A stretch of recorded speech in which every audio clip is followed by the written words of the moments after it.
Hello, class 4th. Welcome to Erudite School of Learning. So, in our last class, we were on page number 2 and we were discussing how to find out the missing number. Okay? तो हमने last class में क्या सीखा था बच्चों? अगर total sum में से मतलब रिजल्ट में से आंसर में से अगर एक नंबर को माइनस कर दो तो दूसरा नंबर आ जाता है. ठीक है. और अगर आंसर में से दूसरे को माइनस कर दो तो पहला वाला नंबर आ जाता है. ये क्वेश्चन तो आज हम करेंगे. ठीक है. लेकिन यहाँ पे क्या दे रखा है? दो नंबर बता रखे हैं, है ना, और तीसरा नंबर पूछ रहा है. ठीक है. ऐसे केस में क्या करें? तो बच्चों बहुत आसान है पता लगाना. अगर आप अपना दिमाग यूज़ करें तो कुछ बच्चों को पता लग गया होगा कैसे करेंगे इस क्वेश्चन को. ठीक है. लास्ट क्लास में हमने क्या सीखा था? अगर हमको ये पूछ रहा है कि बताओ 2 में क्या प्लस करें कि 5 आए, तो हमने कैसे निकाला था? 5 में से 2 को माइनस करके. ठीक है. इस बार आपको लेफ़्ट साइड में दो नंबर दे दिए हैं. कौन कौन से? अगर आपको ऐसे पूछे यही वाला क्वेश्चन कि बताओ 1 प्लस डैश प्लस 1 5 है, तो तीसरा नंबर क्या होगा? मतलब 1 और 1 में तीसरा नंबर कौन सा प्लस करें कि 5 आ जाए. ठीक है. तो बच्चों इसने कुछ नहीं किया है. इसी 2 को इसने क्या लिख लिया? 1 प्लस 1. ठीक है. इस 2 को इसने कैसे लिख लिया? 1 प्लस 1 और फिर क्या लगा दिया? डैश. 2 को लिखा है 1 प्लस 1 क्योंकि 1 प्लस 1 भी तो 2 ही होता है. और डैश का डैश आ गया और फिर इसने आपसे क्या पूछ लिया? बताओ ये वाला नंबर कौन सा है. तो क्वेश्चन तो सेम ही है. हमको बताए 3 आने वाला है. ठीक है. तो हम क्या करते हैं बच्चों? इसी दो 1 को हम प्लस कर लेते हैं. और इसमें इसने क्या किया? इस 1 को थोड़ा दूर ले गया, मतलब डैश को बीच में ले आया, क्योंकि हो तो दोनों प्लस ही रहे. तो 1 प्लस, जैसे हम लॉन्ग एडिशन करते थे तो पहले इन दोनों को प्लस कर लो या पहले इन दोनों को प्लस कर लो. ठीक है. बात तो एक ही है. ठीक है. तो इस 1 को ये कहाँ ले गया? थोड़ा दूर ले गया. तो हमको तो पता है ये दूर ले जाए या पास, हमको क्या करना है? सबसे पहले इन दोनों 1 को मिला के एक नंबर बनाना है. उसी एक नंबर को फिर हम उसमें से माइनस करेंगे. तो पहले हम क्या कर लेंगे? 1 प्लस 1. तो 1 में अगर 1 प्लस करेंगे तो क्या आएगा? 2. और फिर हमारा क्वेश्चन बन जाएगा वापस ये वाला, क्योंकि हमने इन दोनों 1 को प्लस कर लिया. तो 2 plus dash is equals to 5. और ऐसे क्वेश्चन तो हमने लास्ट क्लास में किए ही थे. इसमें से 2 को माइनस कर दो तो बीच वाला नंबर आ जाता है. तो 5 में से 2 माइनस करेंगे तो 3 आएगा. तो आंसर 3 ही होगा. ठीक है. तो जब भी ऐसे नंबर हो पहले इन दोनों को प्लस कर लो, फिर उस दोनों को प्लस करने पे जो एक नंबर बन जाए उस एक नंबर को इसमें से माइनस कर लो, क्योंकि ये भी तो एक ही नंबर है. इसमें से एक ही नंबर को माइनस करेंगे ना एक टाइम पर. तो हमने पहले क्या किया? प्लस प्लस वालों को पहले प्लस कर लिया. तो यहाँ पर बच्चों 1 की जगह आपको थोड़ा बड़ा नंबर दे दिया है, तो कोई बात नहीं, इन दोनों को पहले प्लस कर लो. ठीक है. और फिर इन दोनों को प्लस करने पे जो आएगा उसमें से 690 में से उसको माइनस कर लो. ठीक है. तो बिल्कुल ऐसे ही हम करेंगे बच्चों. सबसे पहले हम क्या करेंगे? 430 में 50 प्लस कर लेंगे. क्लास वर्क डेट आज आपको डालनी है आपकी. ठीक है. उसके बाद आपको ब्लैक पेन से पूरा क्वेश्चन लिखना है सी वाला. ठीक है. 430 प्लस डैश डैश पेंसिल से बनाना है, फिर प्लस 50 इज इक्वल्स टू 690. उसके बाद बच्चों हम सोल्व करना शुरू करेंगे. तो पहले इन दोनों को प्लस कर लेते हैं. 0 प्लस 0 0. 5 में 3 प्लस करना है, तो 3 छोटा है, 3 पहले काउंट कर लो 1 2 3. और काउंटिंग कहाँ से बोलेंगे? 5 के बाद से. तो 5 के बाद क्या आता है? 6 7 8. ठीक है. तो 5 प्लस 3 8 आ गया. और ये भी नंबर बार बार आता है, तो आप अच्छी तरह से इसको याद ही कर लो कि 5 प्लस 3 हमेशा 8 होता है, 5 प्लस 4 हमेशा 9 होता है, इस तरह से. ठीक है. और यहाँ पे 4 का 4 आ जाएगा क्योंकि नीचे कोई डिजिट है ही नहीं. तो इसका मतलब 430 में जब हमने 50 प्लस किया तो क्या आया? 480 आया. आपका क्वेश्चन क्या था बच्चों? आपका क्वेश्चन था कि बताओ 430 plus dash plus 50 is equals to 690. बचाओ तीसरा नंबर कौन सा है? तो हमने क्या किया? इन दोनों को पहले प्लस कर लिया, 430 और 50 को. कितना आया? 480 आया. 480 आया. तो हमारा क्वेश्चन क्या बन गया? वही जो क्वेश्चन हमने लास्ट क्लास में किए थे ना, वही. वो चाहता तो ऐसे भी दे सकता था ताकि हम डायरेक्टली 690 में से 480 को माइनस कर लें, लेकिन उसने हमको क्या बोला? 480 को कैसे लिखा उसने? 430 प्लस 50. जैसे यहाँ हमने 2 को कैसे लिखा था? 1 प्लस 1. ठीक है. तो हमने क्या किया? पहले इन दोनों को प्लस करके वापस 2 बनाया और फिर 5 में से 2 को माइनस कर दिया. तो यहाँ भी हमने 430 50 को प्लस करके 480 बनाया और फिर 690 में से माइनस कर देंगे. तो हमारे पास ये वाला आंसर आ जाएगा, मिसिंग नंबर आ जाएगा. तो ऐसे जासूस बन के बच्चों आपको पता लगाना है, डिटेक्टिव आपको बनना है. ठीक है. अब 690 में से हमको 480 को माइनस करना है, ठीक है, इस चीज़ का ध्यान रखना। तो 0 में से 0 माइनस करेंगे तो 0, कुछ नहीं में से कुछ भी नहीं माइनस किया तो 0 ही आया। 9 में से 8 माइनस करना है, काउंटिंग कहाँ से बोलेंगे, 8 के बाद से कहाँ तक बोलेंगे, 9 तक। तो 8 के बाद क्या आता है 9, पहले ही लाइन में 9 आ गया, मतलब एक ही लाइन है तो सिर्फ 1, तो 9 में से 8 गया तो 1। और 6 में से 4 माइनस करना है, मतलब 4 के बाद से काउंटिंग बोलनी है, कहाँ तक बोलनी है, 6 तक। तो 4 के बाद क्या आता है 5, 6 आ गया 6। तो कितनी नंबर ऑफ लाइन्स हुई, 1 2। सो आंसर इज 210, ठीक है। तो इस तरह से बच्चों हम क्वेश्चन करते हैं। फिर डी वाला क्वेश्चन तो आपका बहुत इजी है, सिंपली आपको माइनस ही करना है, ठीक है। क्या क्वेश्चन है आपका डी वाला, ब्लैक पेन से क्वेश्चन लिखोगे और ये डैश जो है फिर इन द ब्लैंक्स आपको पेंसिल से बनाना है, ठीक है, क्वेश्चन में। फिर ब्लू पेन से आपको लिखना है सॉल्यूशन डी। कैसे निकालेंगे, 398 में से इसको माइनस कर देंगे, आंसर में से एक नंबर माइनस कर दो दूसरा वाला आ जाता है। तो बिल्कुल हम ऐसे ही करेंगे, 398 में से 207 को माइनस करेंगे, ठीक है। मतलब 8 में से 7 माइनस करना है, तो 7 के बाद क्या आता है 8 आ गया, पहली ही लाइन में 8 आ गया मतलब 1, 8 में से 7 गया तो 1। 9 में से कुछ भी नहीं गया, 9 में से 0 माइनस किया मतलब 9 ही बचेगा, क्योंकि 9 में से कुछ माइनस ही नहीं हुआ, ठीक है। और लास्ट में क्या है 3 - 2, 3 में से 2 गया तो कितना बचा 1। तो ये तो बहुत जल्दी आ गया हमारा 191, ठीक है। अब बच्चों ई वाला जो क्वेश्चन है वो भी आपका सी वाले की तरह ही है, ठीक है। फिर से आपको 2 नंबर दे रखे हैं, जैसे हमने यहाँ पे इन दोनों को प्लस किया था, फिर प्लस करने पे जो आया था उसको हमने इसमें से माइनस किया था, तब जाके ये वाला नंबर आया था। यहाँ भी हमको ये करना है, इन दोनों को प्लस करना है पहले, फिर जो रिजल्ट आएगा, क्योंकि इन दोनों को प्लस करने पे एक नंबर बन जाएगा, फिर उस एक नंबर को हम इसमें से माइनस कर सकते हैं, ठीक है। तो सबसे पहला काम हम यही करेंगे, 265 में 187 को आपको खुद से प्लस करना है। आपके पास आएगा 452, क्योंकि 7 + 5 क्या होता है 12, तो 1 कैरी में जाएगा और 2 कहाँ पे आएगा नीचे। फिर 8 + 6 14 आप काउंट करेंगे तो, और 14 में 1 प्लस करोगे तो 15 आ जाएगा, ठीक है। तो 15 का 1 जाएगा कैरी में और 5 आएगा नीचे। तो 2 + 1 3, 3 + 1 4। तो इन दोनों को प्लस करने के बाद आपका जो सम है वो कितना आएगा 452, मतलब इन दोनों को प्लस किया तो क्या आया 452। तो उस 452 को हम 534 में से क्या कर देंगे माइनस। तो 452 को आप माइनस करेंगे किस में से 534 में से, मतलब 4 में से 2 माइनस करेंगे पहले, 4 में से 2 गया तो कितना बचा 2, तो 4 में से 2 गया तो 2। फिर 3 में से 5 नहीं जा सकता क्योंकि 3 5 से छोटा है, तो ये किससे बोरो करेगा 5 से, 5 के पास कितना रह जाएगा 4, और 3 कितना बन जाएगा 13। मतलब हमें 5 के बाद से काउंटिंग बोलनी है, कहाँ तक बोलनी है 13 तक। तो 5 के बाद क्या आता है 6 7 8 9 10 11 12 13। टोटल नंबर ऑफ लाइंस कितनी हो गई 1 2 3 4 5 6 7 8, मतलब 13 में से 5 गया तो 8 आया। और बच्चों ये भी आप याद कर लो कि 8 + 5 हमेशा 13 होता है, तो जब भी 13 में से 5 माइनस करेंगे तो 8 आएगा। जैसे जैसे हम ज़्यादा से ज़्यादा क्वेश्चन करेंगे हमें ये चीज़ें याद होती जाएगी। और लास्ट में क्या है 4 में से 4 गया तो 0। तो फाइनल आंसर हमारा क्या आया, क्वेश्चन आपको नोटबुक में ही करना है बच्चों, है ना। क्वेश्चन भी लिखना है ब्लैक पेन से और ब्लू पेन से आपको सॉल्यूशन लिखना है। तो यहाँ पे हमारा आंसर क्या आएगा 82, ठीक है। तो आपको लास्ट में जब ब्लू पेन से आंसर लिखोगे तो पेंसिल से डैश बना के यहाँ पे 82 लिखोगे, फिर आपको = 534 लिखना है, ठीक है। अब आते हैं बच्चों नेक्स्ट क्वेश्चन, 5th का लास्ट। क्या कह रहा है आपका लास्ट क्वेश्चन, फिर से वही इसने क्या कर रखा है 2 नंबर दे रखे हैं और तीसरा नंबर निकालना है, ठीक है। तो 2 नंबर को पहले प्लस करो और फिर 990 में से माइनस कर दो। जो काम हमने सी और इक्वेशन में किया है वही काम करना है।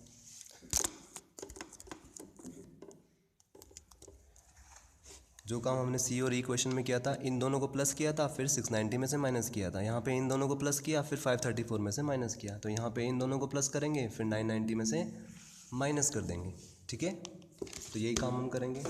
तो सबसे पहले हम क्या करेंगे 765 में 90 को प्लस करेंगे, ठीक है। तो 5 + 0 5, 9 में 6 प्लस करेंगे, अगर डायरेक्ट करें तो 6 के पहले क्या आता है 5 आता है, तो 15, 9 + 6 15 और 7 + 1 8।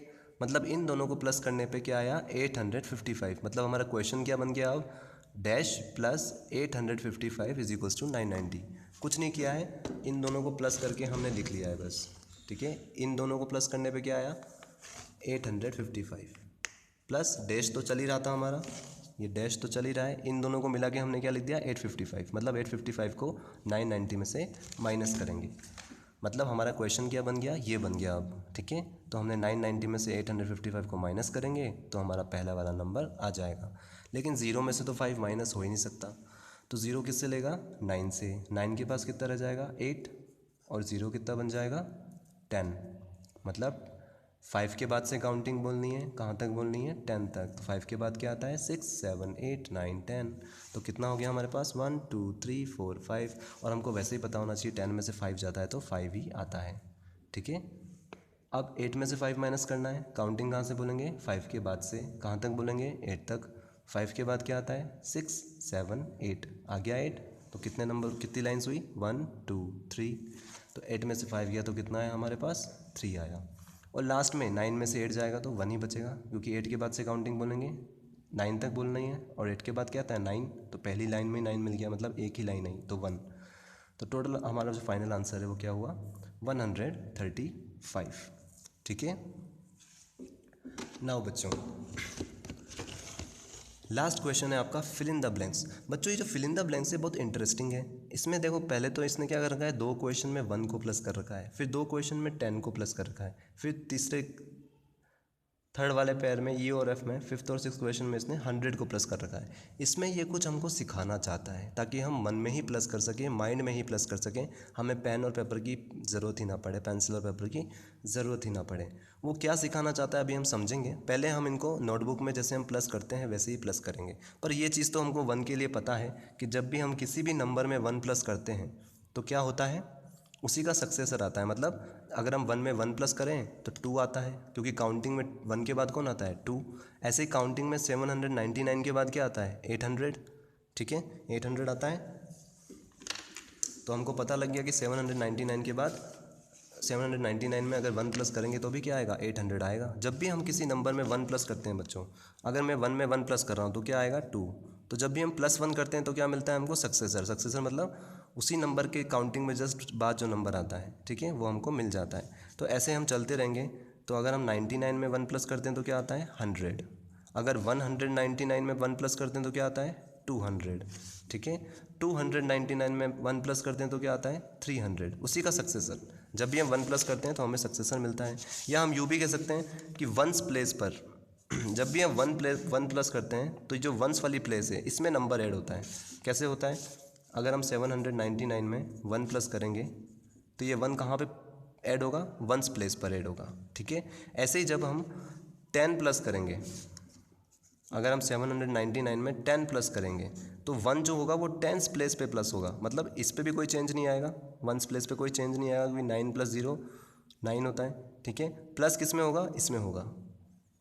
तो इसी ट्रिक से बच्चों आप मन में भी कर सकते हो। यही चीज़ ही हमको बताना चाहता है। अभी हम सीखेंगे क्या बताना चाहता है, पर उससे पहले हम इसको सिंपली प्लस करके देखते हैं हमारे रिजल्ट क्या आते हैं। पर पहला वाला तो हमको पता ही है, क्योंकि हम फर्स्ट चैप्टर पढ़ चुके हैं और छोटी क्लास में भी हम देख चुके हैं कि जब भी हम +1 करते हैं किसी भी नंबर में तो क्या आता है सक्सेसर ही आता है, मतलब वंस प्लेस पर ही डिजिट प्लस होता है ये वाला। तो सबसे पहला क्वेश्चन है आपका 799 + 1, ठीक है। तो 9 में बच्चों हमें 1 प्लस करना है, ठीक है। एक 1 डिजिट नंबर है तो इसको वंस प्लेस पर ही लिखेंगे इसके नीचे, ठीक है। 9 + 1 10, तो 10 का 1 कहाँ जाएगा कैरी में, और 0 कहाँ आएगा नीचे, ठीक है। फिर से 9 + 1 आ गया तो फिर से 10 बन जाएगा, तो मतलब 10 का 1 जाएगा कैरी में और 0 आएगा नीचे। और फिर लास्ट में 7 + 1 वो कितना हो जाएगा 8। और हमको वैसे ही पता है 799 के बाद क्या आता है 800 आता है काउंटिंग में। तो जब भी हम 1 प्लस करते हैं तो उसी का सक्सेसर हम लिख देते हैं, ठीक है। हम मन में भी बता सकते थे बिना ऐसे इतना टाइम बिताए कि 799 के बाद 800 आता है, इसलिए 799 + 1 800 ही होगा। ऐसे बच्चों काउंटिंग में 99 के बाद क्या आता है 100 आता है, तो हमको पता है 99 में अगर 1 प्लस करेंगे तो 100 ही आएगा, ठीक है। तो 9 + 1 कितना हो जाएगा 10। इन सारे क्वेश्चन में आपको यही चीज़ सीखनी है बच्चों कि 1 कौन सी प्लेस पे ऐड हो रहा है, ठीक है। तो जब भी हम 1 प्लस करते हैं किसी भी नंबर में तो वो वंस प्लेस पे ही ऐड होता है, ठीक है। तो 9 + 1 क्या हो गया, 10 हो गया। तो एक चीज़ तो हमें ये समझ में आई कि जब हम सिर्फ 1 प्लस करते हैं तो हम सिंपली उसका सक्सेसर बोलते हैं, काउंटिंग में उसके जस्ट बाद जो नंबर आने वाला है वही बोलते हैं। काउंटिंग में 99 के बाद 100 आता है, इसलिए हमने 99 में +1 किया तो 100 ही हमको मिला, ठीक है। या उल्टा भी हम बोल सकते हैं देखा जाए तो, कि अगर इसमें 1 प्लस करते तो 100 आता है, इसलिए 99 के बाद 100 आता है, ठीक है। अब बात करते हैं बच्चों 10 वालों की। अगर हम किसी भी नंबर में 10 प्लस करें तो उसमें क्या फ़र्क पड़ता है, ठीक है। वो चीज़ हमें उसने हमें ऐसे क्वेश्चन क्यों दिए, वो हमको कुछ बताना चाहता है। क्या बताना चाहता है कि जब भी हम 1 प्लस करते हैं तो वो 1s प्लेस पे ऐड होता है, जब भी हम 10 प्लस करते हैं किसी भी नंबर में तो उसका जो 1 होता है वो किसके नीचे आता है, 10s वाली डिजिट के नीचे आता है। तो यहाँ पे जो 456 है, इसमें 10s वाली डिजिट कौन है, 5, मतलब 1s और 10s, ठीक है। और यहाँ भी 1s और 10s, तो इन दोनों के 10s के नीचे ये वाला 1 आएगा, क्योंकि हमने क्या लिखा है, 10 लिखा है, 1 0 10 लिखा है। तो इसका मतलब ये हुआ बच्चों, इन दोनों में जो लास्ट वाला डिजिट है वो चेंज ही नहीं हो रहा। मतलब जब भी आपको कभी मन में प्लस करना हो, माइंड में प्लस करना हो, तो लास्ट वाला डिजिट आपको चेंज ही नहीं करना है। ये 0 का 0, और 6 में से भी 6 में अगर 0 प्लस करेंगे तो भी हमारे पास क्या आएगा, 6 ही आएगा, ठीक है। 0 में 0 प्लस करें मतलब ये वाला डिजिट सेम ही रहता है। इफेक्ट कौन से होंगे, दूसरे वाले डिजिट, ठीक है। तो यहाँ पर कौन सा डिजिट इफेक्ट हो रहा है अभी सबसे पहले, क्योंकि 1 किसके नीचे आ रहा है, 10s वाले के नीचे, तो 10s वाला डिजिट इफेक्ट हो रहा है। कैसे हो रहा है, इसमें एक बढ़ जा रहा है, 5 + 1 6, और यहाँ पे 4 का 4, ठीक है। तो 456 में 10 प्लस करना हो तो 466। तो आपको ये तो पता पड़ गया मुझे यहाँ 4 बोलना है या 6 बोलना है, बीच में ही चेंज करना है, तो आप माइंड में भी कर सकते थे। अब मैं आपसे पूछूं कि 466 + 10 तो क्या बोलोगे, 476, 476 + 10 486, 486 + 10 496। लेकिन 496 पे आपको ध्यान रखना है कि फिर क्या होता है बच्चों, ये दोनों नंबर चेंज हो जाते हैं। कैसे हो जाते हैं, 96 के बाद 500 आएगा ना पहले, इसलिए 506 हो जाता है। तो वहाँ आपको थोड़ा सा ध्यान रखना होता है। जैसे यहाँ पर हो रहा है, जैसे यहाँ पे 690 है, तो यहाँ पे ये वाला नंबर भी चेंज होगा, ये वाला भी चेंज हो जाएगा, ठीक है। ये कैसे होगा, 9 + 1 क्या हो जाता है, 10, और 6 + 1 7। तो ये कुछ ट्रिक्स है जो आपको पता होनी चाहिए, ताकि आप मन में ही काउंटिंग कर सको, मन में ही एडिशन कर सको, ठीक है। ऐसे बच्चों जब हम 100 प्लस करते हैं किसी भी नंबर में, तो उसका जनरली कौन सा वाला डिजिट इफेक्ट होता है, 100 प्लस वाला, क्योंकि 1 जो हो रहा है वो केवल इसके नीचे आ रहा है, यहाँ पे 3 के नीचे, मतलब 100 प्लस पर 1s 10s 100s यहीं पे आएगा, 1 इसके नीचे आएगा, और यहाँ किसके नीचे आएगा, 7 के नीचे। कैसे आएगा ये देखो, जब भी हम किसी नंबर में 100 प्लस करते हैं तो बाकी सबके नीचे तो 0 0 आता है, लेकिन जो 100 प्लस का डिजिट होता है उसके नीचे 1 आता है। तो मतलब 1 सिर्फ इनमें ही प्लस हो रहा है, बाकी सब में तो 0 0 प्लस हो रहा है, मतलब कुछ प्लस हो ही नहीं रहा है। तो दोनों में क्या होगा बच्चों, यहाँ पे भी 9 + 0 9 आएगा, यहाँ पे भी 9 + 0 9 आएगा, कुछ चेंज ही नहीं हुआ है, यहाँ भी कुछ चेंज नहीं हुआ है। तो जब भी कोई आपको बोले इसमें 100 प्लस करो, तो आप कितना इजीली कर सकते हो, माइंड में ही कर सकते हो। अगर आपको कोई बोले बताओ 799 में मैं 100 प्लस करूँगा तो कितना आएगा, जल्दी से बताओ, तो आप डायरेक्टली बोल दोगे 899 आएगा भाई। क्यों आएगा, क्योंकि ये जो 1 है वो सिर्फ 100 प्लस के डिजिट में ही प्लस हो रहा है, बाकी सबके नीचे तो 0 0 प्लस हो रहा है, ठीक है। तो यही चीज़ बच्चों को यहाँ पे सिखाना चाहता है आपको वार्म अप एक्सरसाइज में, कि जो जब भी हम किसी नंबर में 100 प्लस करते हैं तो कौन से प्लस का डिजिट इफेक्ट होता है, जनरली 100 प्लस वाला डिजिट इफेक्ट होता है, मतलब 1s और 10s पे कोई फ़र्क नहीं पड़ता है, ठीक है। जब हम 10 प्लस करते हैं तो 1s पे कोई फ़र्क नहीं पड़ता है, और जब हम 1 प्लस करते हैं तो उसी का सक्सेसर बोल देते हैं। काउंटिंग में जो उस नंबर उसके जस्ट बाद में आता है वो हमको पता लग जाता है, या फिर पता होना चाहिए, ठीक है। ऐसे बच्चों लास्ट क्वेश्चन में भी आपका यही है, केवल 100 वाला डिजिट इफेक्ट होगा, बाकी पूरा 9999, यहाँ भी 99 था तो यहाँ भी 99 आया, क्योंकि हमें क्या प्लस करना है, 0 0 प्लस करना है, मतलब कुछ प्लस ही नहीं करना है। 1s और 10s में कुछ प्लस ही नहीं करना है हमको, सिंपली 100 में प्लस हो रहा है, 3 क्या हो जाएगा, 4 बन जाएगा, क्योंकि 3 में क्या प्लस हो रहा है, 1, तो 3 में अगर 1 प्लस कर देंगे तो कितने हो जाएंगे, 4, ठीक है। तो 399 + 100 499, 499 + 100 599, 599 + 100 699, ठीक है। आपको बस ये पता है मुझे 99 तो बोलना ही है, बस ये वाले नंबर को चेंज करते रहना है। हाँ, अगर यहाँ पे 9 आ जाएगा, 999 हो जाएगा, तो फिर यहाँ पे जो है नंबर जो है फिर 4 डिजिट में आंसर आएंगे, तो वहाँ पे भी आपको अपना दिमाग लगाना है। पर फिलहाल आपको ये चीज़ पता होनी चाहिए बच्चों, कि जब आप 10 प्लस करते हो तो 1s वाले डिजिट पे कोई फ़र्क नहीं पड़ता है, और जब 100 प्लस करते हो तो 1s और 10s दोनों पे कोई फ़र्क नहीं पड़ता है, वो दोनों नंबर सेम रहते हैं, लास्ट के 2 नंबर सेम रहते हैं, बस ये वाले आपको प्लस करने होते हैं। So that's all for the day. From our next class, we will actually start our exercises after discussing brief overview of addition and this grouping and regrouping. So till then, goodbye all of you, and try to Memorize these things, and especially some general additions which will come again and again in your life, right? Like 8 plus 6 14, 9 plus 6 15. So you should memorize this. It will happen when you practice a lot by yourself, okay, these additions. So till then, goodbye, if you will meet in our next class.